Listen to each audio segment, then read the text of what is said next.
नमस्कार। आज हम कंटिन्यू कर रहे हैं राजस्थान आर्ट एंड कल्चर। सिवाड़ा का किला। नवगठित बालोतरा जिला सिवाड़ा के किले का निर्माण 954 ईस्वी के लगभग वीर नारायण परमार ने करवाया। सिवाड़ा किले की पहाड़ी के आसपास कुमट नामक झाड़ी की अधिकता के कारण इसे कुमट दुर्ग भी कहा जाता है। विशाल रेगिस्तानी क्षेत्र के मध्य एक विशाल एवं ऊंची पहाड़ी पर स्थित यह किला जालोर के किले का सहायक किला था। परमारों के बाद यह किला जालोर के चौहानों के आधिपत्य में चला गया। अलाउद्दीन खिलजी के शासनकाल में यह किला जालोर के सोनगरा चौहान शासक कानर देव के भतीजे सातल देव शीतल देव के अधिकार में था। 1305 ईस्वी में अलाउद्दीन खिलजी के आक्रमण को सातल देव ने विफल कर दिया। जालोर पर अभियान से पूर्व 1310 ईस्वी में अलाउद्दीन ने स्वयं सिवाड़ा का घेरा डाला। काफ़ी प्रयासों के बाद भी उसे सफलता नहीं मिली। अंत में भायला पवार नामक व्यक्ति को अपने और मिलाकर किले के प्रमुख पेयजल स्रोत भांडेला तालाब को गौमांस से दूषित करवा दिया। किले में पेयजल की कमी होने पर किले में महिलाओं ने जोहर किया और सातल देव के नेतृत्व में पुरुष शत्रु सेना से लड़ते हुए वीरगति को प्राप्त हुए। यह सिवाड़ा का पहला साका था। अलाउद्दीन ने किले पर अधिकार करके इसका नाम खैराबाद रखा। तत्पश्चात सिवाड़ा पर राठौड़ जैतमाल और उसके वंशज का अधिकार रहा। 1538 ईस्वी में राव मालदेव ने डूंगरसी से यह किला छीन लिया। राव मालदेव ने इस किले का परकोटा बनवाया और सुरक्षा के अन्य प्रबंध किए। सुमेल के युद्ध 1544 ईस्वी के बाद मालदेव ने यहीं आश्रय लिया। अकबर ने जब चंद्रसेन को जोधपुर छोड़ने के लिए विवश किया तब उसने भी सिवाड़ा को केंद्र बनाकर मुगलों का प्रतिरोध किया। 1575 ईस्वी में मुगल सेनापति शाहबाज खान ने इस किले पर अधिकार कर लिया। अकबर ने राव मालदेव के एक पुत्र रायमल को यह किला दे दिया। रायमल के बाद उसका पुत्र कल्याण दास रायमलोत सिवाड़ा का स्वामी हुआ। किसी बात पर कल्ला से नाराज होकर अकबर ने जोधपुर के मोटा राजा उदय सिंह को सिवाड़ा पर अधिकार करने का आदेश दिया। मोटा राजा उदय सिंह ने शाही सेना की सहायता से सिवाड़ा पर आक्रमण किया। कल्ला ने भीषण युद्ध करते हुए वीरगति प्राप्त की और कल्ला की हाड़ी रानी के नेतृत्व में राजपूत महिलाओं ने जोहर का अनुष्ठान किया।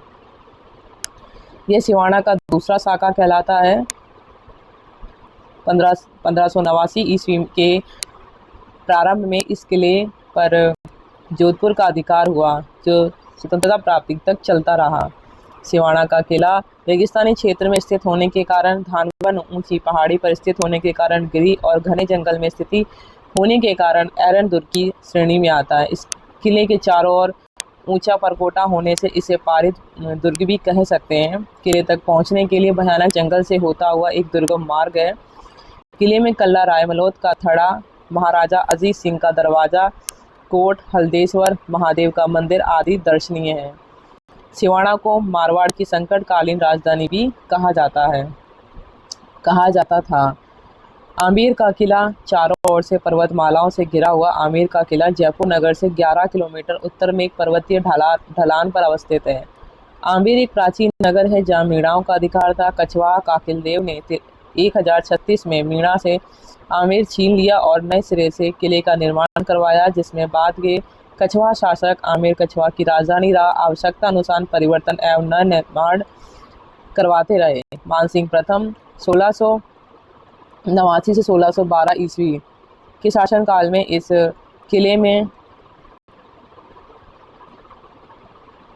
अनेक निर्माण कार्य हुए, जिन पर हिंदू मुगल स्थापत्य शैली का सम्मिश्रण दिखाई देता है। आमेर में राजमहल ऊंचाई पर पर्वतीय ढलान पर इस प्रकार बनवाए गए हैं कि इन महलों को ही किले का रूप दे दिया गया है।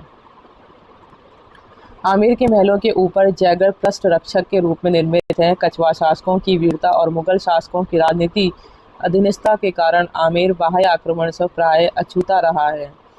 आमेर के राजमहलों में जाने के लिए मावठा जलाशय के किनारे दिलाराम बाग से होकर रास्ता है।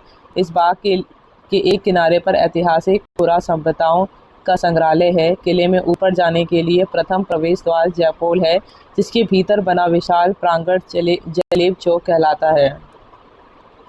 इसके पूर्व में सूरजपोल और पश्चिम में चांदपोल नामक 2 दरवाजे हैं। जलेब चौक से महलों में जाने के लिए सिंहपोल प्रवेश द्वार हैं, जिसके पार्श्व में शीला माता का मंदिर है, जिसमें प्रतिष्ठापित महिषमर्दिनी की कलात्मक प्रतिमा राजा मानसिंह बंगाल से लाए थे।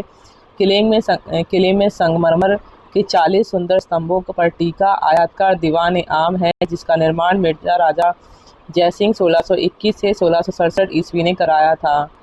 यहाँ राजा का दरबार लगता था। दीवान आम के दाईं ओर 27 खंभों पर टिका हुआ कचहरी भवन है। गणेश पोल एक भव्य और अलंकृत प्रवेश द्वार है। गणेश पोल सवाई जयसिंह द्वारा निर्मित है। गणेश पोल से गुजरकर दीवान खास में पहुंचा जाता था। मिर्जा राजा जयसिंह द्वारा निर्मित इस इमारत के पूर्वी भाग में शीश महल, मध्य में बगीचा और पश्चिमी भाग में सुख मंदिर है, जो शासकों का ग्रीष्मकालीन निवास था। शीश महल की छत और दीवारों पर कांच की जड़ाई का अत्यंत सुंदर काम किया गया है। दीवान खास और गणेश पोल की छतों पर यश मंदिर और एवं सौभाग्य मंदिर नाम के सुंदर महल बने हुए हैं। आमेर के अन्य भवनों में महाराजा मानसिंह के महल, रनिवास तथा सेविकाओं के महल भी अपने शिल्प एवं सौंदर्य के कारण दर्शनीय हैं। आमेर के मंदिर भी अपने शिल्प एवं सौंदर्य के कारण दर्शनीय हैं। शीला देवी, जगत शिरोमणि, अंबिकेश्वर महादेव एवं नृसिंह जी के मंदिर, इनमें स्थापित देवी प्रतिमाएं अत्यंत सजीव एवं सुंदर है। जगत शिरोमणि मंदिर का निर्माण मानसिंह प्रथम की रानी कनकावती जी ने अपने पुत्र जगत सिंह की स्मृति में करवाया था। इस मंदिर में प्रतिष्ठापित भगवान कृष्ण की मूर्ति के लिए कहा जाता है कि यह वही मूर्ति है जिसकी चित्तौड़ में मीराबाई पूजा किया करती थी। नृसिंह मंदिर का संगमरमर का हिंडोला भी भव्य और आकर्षक है। बिशप हैवर ने आंबर महलों की सुंदरता के संबंध में लिखा, मैंने क्रेमलिन में जो कुछ देखा है और अलंब्रा के बारे में जो कुछ सुना है, उससे भी बढ़कर ये महल है। चुरू का किला चांदी के गोले दागने के लिए प्रसिद्ध है। इस किले का निर्माण ठाकुर कुशल सिंह ने 18वीं शताब्दी के पूर्वार्ध में करवाया। किले के सुदृढ़ परकोटे पर 9 बुर्जें बनी हुई है। किले का मुख्य द्वार पश्चिमाभिमुख है। किले की प्राचीर सुदृढ़, चौड़ी एवं पर्याप्त ऊंची है। मुख्य द्वार के दरवाजे लोहे की मोटी सलाखों से जुड़े हुए हैं। प्राचीर में जगह जगह सुराख बने हुए हैं, जहां से शत्रुओं पर गोलियां दागी जाती थीं। यह किला अनेक लड़ाइयों का साक्षी रहा है, मगर तोप के गोले भी इसकी प्राचीरों को भेदने में सफल नहीं हुए। किले में मेहता मेघराज जी की देवली, एक पुराना कुआं और ठाकुर शिव सिंह द्वारा निर्मित भव्य गोपीनाथ का मंदिर है। इस मंदिर में राधा कृष्ण के साथ साथ शिव पार्वती, गणेश कार्तिकेय, हनुमान जी एवं दुर्गा की मूर्तियां प्रतिष्ठापित की गई। अगस्त 1814 ईस्वी में ठाकुर शिव सिंह के काल में बीकानेर के महाराजा सूरज सिंह 1787 से 1828 ईस्वी ने अमरचंद सुराणा के नेतृत्व में एक सेना चुरू के किले पर अधिकार करने के लिए भेजी। बीकानेर की सेना ने चुरू के किले का घेरा डाल दिया और तोपों से गोलाबारी करके किले पर अधिकार करने का प्रयास किया।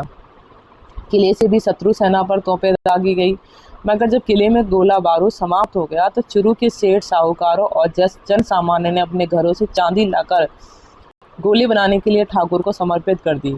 चुरू के इस किले से शत्रु सेना पर चांदी के गोले दागे गए।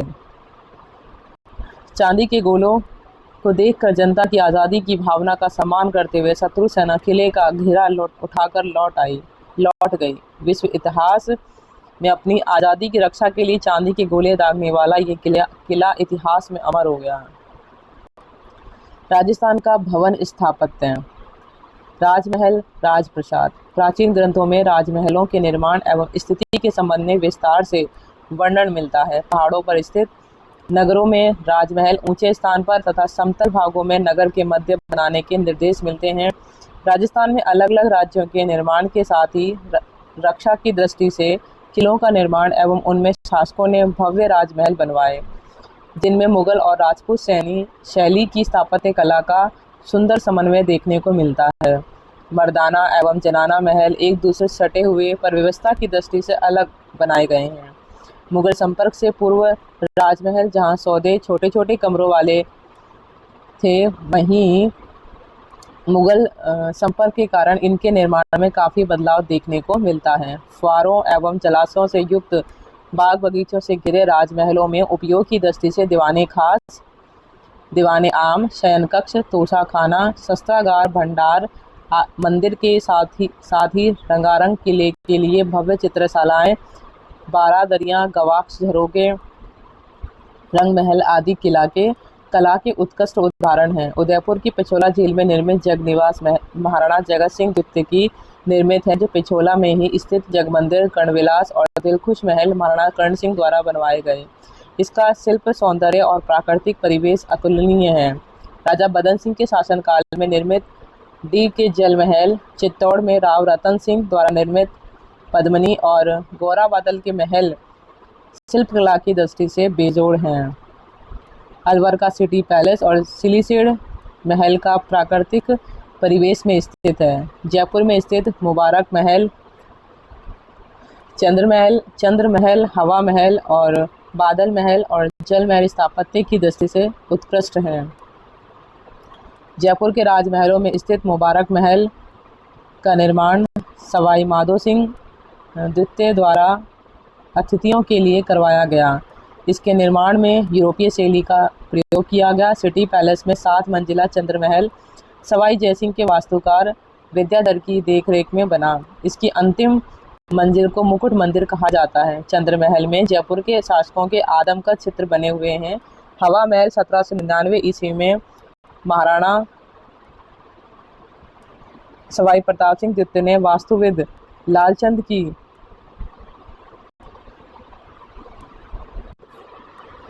देखरेख में बनवाया। इसकी 5 मंजिलें शरद मंदिर, रतन मंदिर, विचित्र मंदिर, प्रकाश मंदिर और हवा मंदिर हैं। तो 5 मंजिलों में ये डिवाइड है।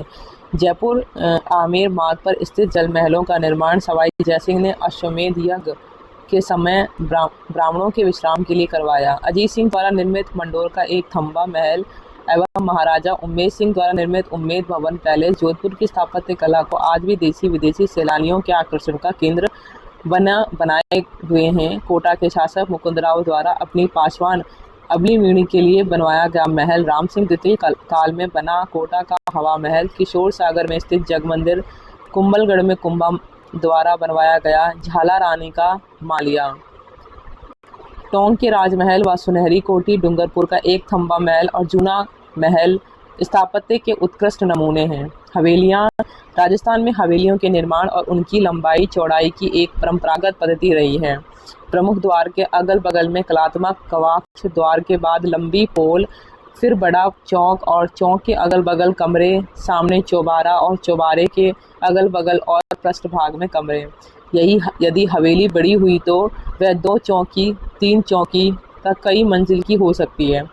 राजस्थान के नगरों में सामंतों और सेठ लोगों ने भव्य हवेलियां बनवाई। जयपुर की हवेली परंपरा से प्रभावित शेखावटी के सेठों ने अपने अपने गांव में विशाल हवेलियां बनाने की परंपरा ही डाल दी। जयपुर की सामोद और नाटनियों की हवेली, जैसलमेर की सालिम सिंह की हवेली और नथमल की हवेली, पटुओं की हवेली जो पत्थर की जाली एवं कटाई के कारण विश्व प्रसिद्ध हो गई। शेखावटी की स्वर्ण नगरी नवलगढ़ झुंझुनू में 100 से भी ज़्यादा हवेलियां हैं। ऊंचा खुर्रा, ऊंचे दरवाजे, विशाल चौक एवं भित्ति चित्रों के मनोरम दृश्य इनकी प्रमुख विशेषताएं हैं। इन हवेलियों में रूपनिवास, भगत, जालान, पोद्दार और भगेरिया की हवेलियां प्रसिद्ध हैं। बेसाऊ झुंझुनू की हवेलियों में नाथूराम पोद्दार की हवेली, सेठ हीरालाल, बनारसी लाल की हवेली, सेठ जयदयाल केड़िया की हवेली और सीताराम सिगतिया की हवेली प्रमुख हैं। ढूंढलो झुंझुनू में सेठ लालचंद गोयंका की हवेली, मुकुंदगढ़ की सेठ राधा कृष्ण और केसर देव कानोड़िया की हवेलियाँ। चिड़ावा की बागड़िया, वेद एवं डालमिया की हवेली, महनसर झुंझुनू की सोने चांदी की हवेली, श्री माधोपुर की पंसारी की हवेली, झुंझुनू में दीवड़े वालों की हवेली और ईसरदास मोदी की हवेली अपनी शिल्पकला के लिए विख्यात है। सीकर की गौरीलाल बियाणा की हवेली, रामगढ़ सीकर की ताराचंद रुइया, रामगोपाल व घनश्याम पोद्दार तथा राम नारायण खेमका की हवेली, फतेहपुर सीकर की नंदलाल देवड़ा, कन्हैयालाल गोयंका, नेमीचंद चौधरी सिंघानिया और सहजा राम पोद्दार की हवेलियाँ। चुरू की मालजी का कमरा, झुराणों के हवा महल, रामविलास गोयंका मंत्रियों व कन्हैयालाल की हवेलियाँ स्थापत्य कला की दृष्टि से उत्कृष्ट हैं। छतरियाँ, मकबरे, मस्जिद और दरगाह। मृत्यु के उपरांत स्मृति चिन्ह बनाने की परंपरा प्राचीन काल से रही है। आम आदमी माटी का चबूतरा बनाकर प्रसन्न हुआ तो शासक और श्रेष्ठी वर्ग ने विशिष्ट स्मारक बनाए, जिन्हें छतरियां व देवल कहा जाता है। स्थापत्य कला की दृष्टि से इन स्मारकों का बड़ा महत्व है। राजाओं, श्रेष्ठियों, संतों, महापुरुषों आदि की शमशान भूमि ऐसे स्मारकों से भरी पड़ी है। जयपुर का गेटोर, जोधपुर का जसवंत थड़ा, कोटा का छत्रविलास बाग, जैसलमेर का बड़ा बाग इस दृष्टि से महत्वपूर्ण है। संगमरमर से लेकर बंसी पत्थर और जैसलमेर के पीले पत्थर से बनी ये छतरियां मुगल और राजपूत कला का सुंदर समन्वय प्रस्तुत करती हैं।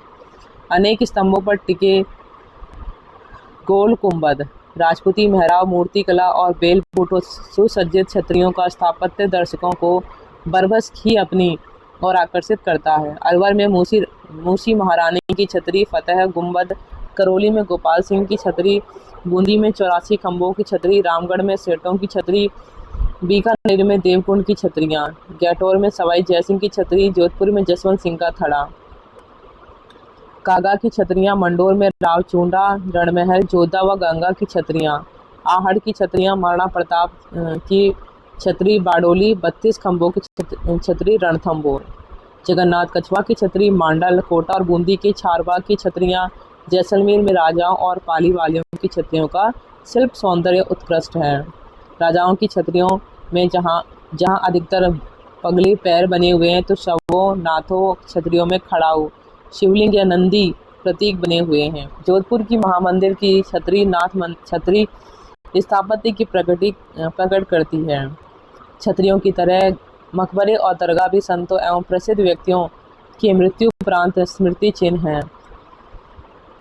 सूफी संत ख्वाजा मोइनुद्दीन चिश्ती की दरगाह अजमेर और हमीदुद्दीन नागौरी की दरगाह नागौर लोगों की आस्था का केंद्र है। दीवान शाह की दरगाह कपासन, मीठे शाह की दरगाह गागरोन,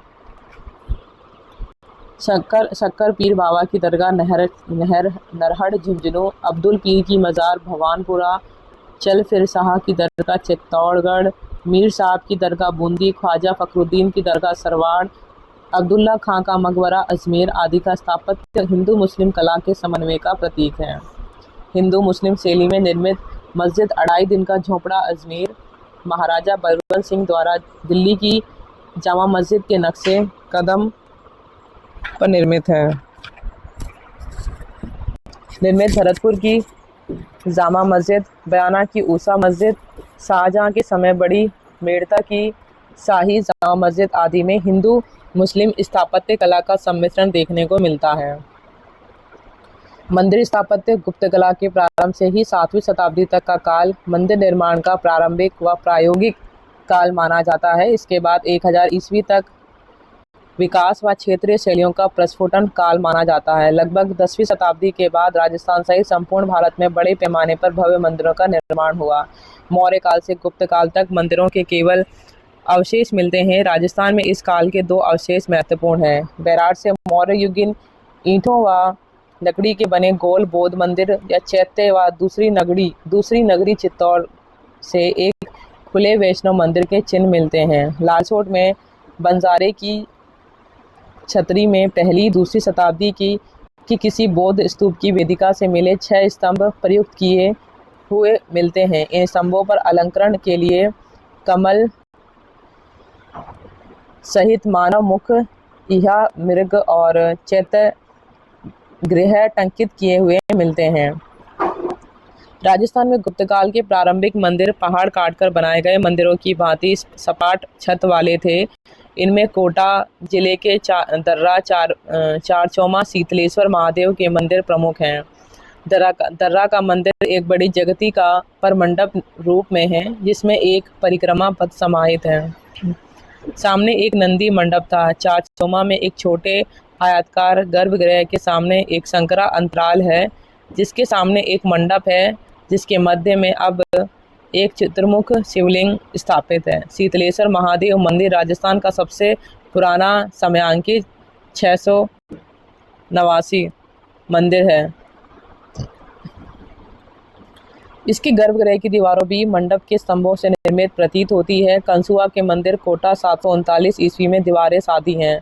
उदयपुर व डूंगरपुर जिलों में तनेसर, गेजड़, कल्याणपुर, अमीजरा इत्यादि स्थानों से हरे नीले पारेवा पत्थर की लगभग 5वीं-6वीं शताब्दी की प्रतिमाएं प्राप्त हुई हैं। इनकी कला मूलतः गुप्तकालीन है, लेकिन भाव भंगिमा पर शायद शक क्षत्रप या मैत्र कला का प्रभाव है। चित्तौड़ के पास नगरी में भी एक गुप्तकालीन मंदिर के अवशेष प्राप्त हुए हैं।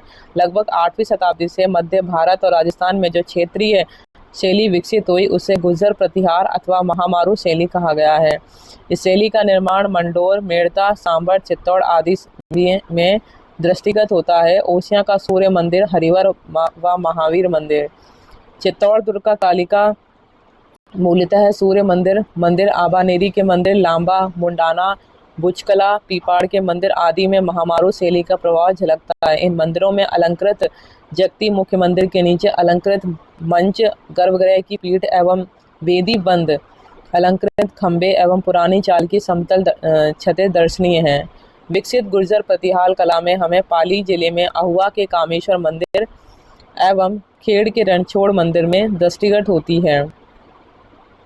कामेश्वर मंदिर में आयताकार गर्भगृह के सामने कुछ खुला मंडप है, जिसके चौकोर खंबे व छतें दर्शनीय हैं। गोठ मांगलोद का दधी माता मंदिर, नागौर। जयपुर के पास भवानीपुर के नकटी माता व नेमाज के मगरमंडी माता मंदिर में भी विकसित गुर्जर प्रतिहार कला के दर्शन होते हैं। गुर्जर प्रतिहार शैली का अंतिम व सबसे भव्य मंदिर किराड़ू बाड़मेर का सोमेश्वर 1016 ईस्वी मंदिर है। इसमें अलंकरण की प्रचुरता के बावजूद व्यवस्थित कला दिखाई देती है। 65 अंग उपांगों वाला अनेका अंडक शिखर है। मंडप में शक्ति और सौंदर्य, बारीकी और भव्यता का अनूठा सम्मिलन है। दक्षिणी राजस्थान में बने इसी काल के मंदिरों में विभिन्नताएं व कई शैलीगत विशेषताएं मिलती हैं। बाड़ोली के घाटेश्वर 900 ईस्वी लगभग में गर्भगृह की दीवारों पर केवल एक मूर्ति है। शिखर एकांडक है, एक छोटा मंडप जिसके सामने एक स्तंभों पर अप्सराएं उत्कीर्ण हैं। सामने एक भव्य मकर तोरण है। अलंकरण नपा तुला और व्यवस्थित है। जगत के अंबिका मंदिर का शिखर 25 अंग उपांगों से बना हुआ अनेकांडक है। गर्भगृह व गूढ़ मंडप की दीवारों पर विपुल लेकिन सदी हुई सजावट है। नागदा के आसास बाहु मंदिर, सहस्त्रबाहु 975 ईस्वी में सादा गर्भगृह है, जबकि उसके मंडप खूब अलंकृत है। सास मंदिर के गूढ़ मंडप में मिश्रित प्रकार के स्तंभ और तोरण भी मिलते हैं।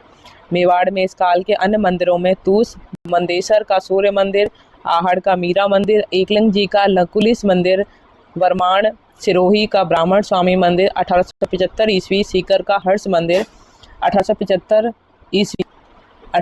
ईस्वी आदि प्रमुख हैं। उपयुक्त मंदिरों की कुछ सामान्य शैलीगत विशेषताएं मिलती हैं, जिनमें जगती का भाव और पीठ का महत्व, वेदी बंद में एक अंतरपट की अवस्थिति, विशिष्ट प्रकार की द्वार शोभा, जंगा भाग में प्रतिपद को स्तंभ के रूप में प्रयुक्त करना इत्यादि। महागुर्जर शैली में स्थापत्य की प्रधानता मिली और महामारू शैली में तक्षण कला को 11वीं से 13वीं शताब्दी तक राजस्थान में बड़ी संख्या में विशाल और अलंकृत मंदिर बने, जिनको सोलंकी व मारू गुर्जर शैली के अंतर्गत रखा जा सकता है। इस शैली की विशेषताओं में हैं ऊंची और विकसित लेकिन कम असरदार पीठ और वेदी बंद। पीठ में गजथर, अश्वथर और नरथर का विशेष महत्व। गर्भगृह के रथ खूब आगे तक बड़े हुए और संख्या में भी ज़्यादा व खूब जटिल अनेकांडक शिखर। जंगा में अलंकरण की रेलम पेल, मूर्तिकला में स्पष्ट गिरावट व सजावट, खंबे अपेक्षाकृत पतले, गोलाई प्रदान और खूब सजावटी, तोरणों का प्रयोग, द्वार खूब सजावटी लेकिन